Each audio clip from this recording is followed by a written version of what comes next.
Yes, sir. It's your boy Snake Eye, Bomb First TV checking in. Salute to that military for dropping them bombs on that like button before we even get lit. What's up, Bomb First Military? If you're new to the channel, make sure you like, share, and subscribe, and let's go right into it.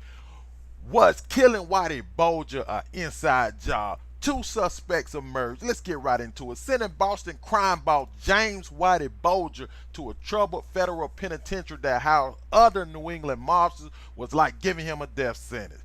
Bulger, who ran the largely Irish mob in Boston in the 1970s and 80s and ratted on the New England Mafia, was killed Tuesday just hours after arrival at USP Hazleton, the third killing in 6 months at the remote prison in West Virginia, where workers and advocates have long been warning about dangerous conditions. The 89-year-old should never have been transferred to Hazleton, said Jose Rios, who represents workers at the Florida prison where Bulger was previously held. Basically, they sent him out to another prison because he had bad conduct in the other prison, even telling a nurse that, you know, basically she would be dealt with. And they sent him out because of bad behavior. He went to Hazleton in West Virginia, and they knew he was arrived. They said once he got there, they knew he was on site. And basically, your boy Freddie Gias handled the business along with another inmate that they're trying to get the ID on right now. They haven't released it, but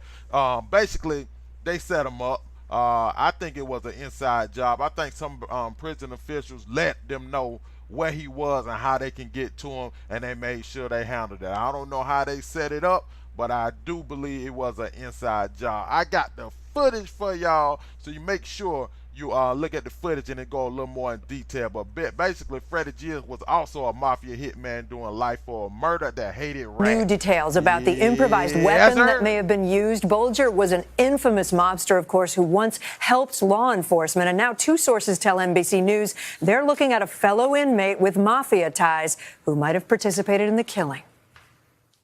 The question this morning, who killed Whitey Bulger, the notorious mob boss turned FBI informant, then longtime fugitive, dying as violently as he lived? NBC News confirming with multiple law enforcement officials, authorities now believe Bulger was beaten repeatedly with a lock and a sock.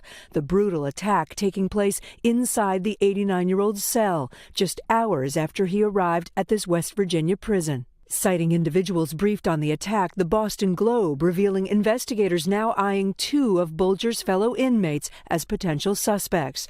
One of them, 51-year-old Phocius Freddie Gias, a mafia hitman from Western Massachusetts, serving a life sentence for his role in two murders. The Globe reporting video surveillance captured Gias and another inmate entering Bulger's cell about 2 hours before he was found unresponsive. He was just as much of a killer and a cold person as Whitey Bulger. Gias ended up behind bars only after his friends gave him up to the feds, perhaps a reason to rub out Bulger, who for years sent rival mafia members to prison as an FBI informant, all while his own criminal enterprise grew. He hates rats, and Whitey is the king of all rats, and that's why Freddie would want to kill him. Gias' attorney says he spoke to his client just days before Bulger's killing. He is in there for murder, so I wasn't completely surprised that he would be alleged to be involved in another murder, but I don't have any particular firsthand knowledge that he was involved. According to Kelly, Gias had talked to him about Bulger in the past. He certainly knew who Whitey Bulger was and, you know, his reputation for being an informant. This morning, no charges have been announced in the case, and two sources tell NBC News Gias is just one of several potential actors in the killing, in the end, turning one of the country's most ruthless criminals into the victim. So while we're getting a better picture of what happened to Bulger, there is still one big mystery that remains. Why was he transferred to the West Virginia prison in the first place? And why was he placed in the general population? His death at that notoriously violent facility is the third in 7 months, guys. They're supposedly very understaffed there. A lot of people wondering if this was an accident waiting to happen. I think they could just look at the papers and figure out who ordered it. Yeah. You would think. Yeah. We'll probably Being find investigated. Yeah. Kate Snow, thank you. Timeline is taking shape of Whitey Bulger's last hours in a federal prison in West Virginia. And an employee at that facility spoke to us exclusively about the conditions there, saying the penitentiary has a reputation for being both understaffed and violent. This morning, new details on the brutal prison murder of Whitey Bulger. Wrapped in a blanket, in bed, with his head on the pillow, Bulger's body was left to look like he was sleeping, according to sources familiar with the investigation. Multiple law enforcement officials telling NBC News one or more inmates beat the once feared killer with a padlock and a sock, an improvised prison weapon known on the inside as a slock. Also this morning, a clear timeline of what went down.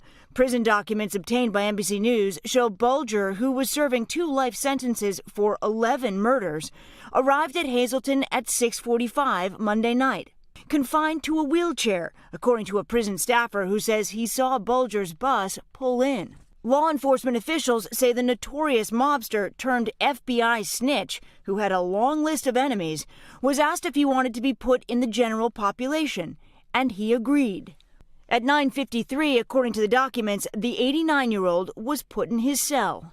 At roughly 6:15 Tuesday morning, the nighttime lockdown was lifted, and inmates were allowed out for breakfast. 8 a.m., Bulger's body, his head badly beaten, was discovered by guards. It's a very violent facility. Richard Heldreth is an employee at USP Hazleton in West Virginia, and also serves as the local president of a federal labor union. Speaking on camera for the first time exclusively to NBC News, he says the prison is understaffed and very violent. A lot of times inmates are beaten, stabbed. My staff are assaulted. My staff are stabbed. Heldreth couldn't discuss the specifics of Bulger's death, but just last week, 5 members of Congress wrote a letter to Attorney General Jeff Sessions addressing their concern over dangerous continual understaffing and recent deaths at federal prisons, including Hazleton. The prison documents also shed light on a possible explanation for Bulger's transfer to West Virginia. They suggest he had multiple discipline issues at the previous federal prison in Florida. In February, he threatened a nursing supervisor, according to law enforcement sources, telling her, "Your day of reckoning is coming." The documents suggest he was kept in solitary confinement until October, also indicating he had finished unspecified medical treatment before being sent to West Virginia.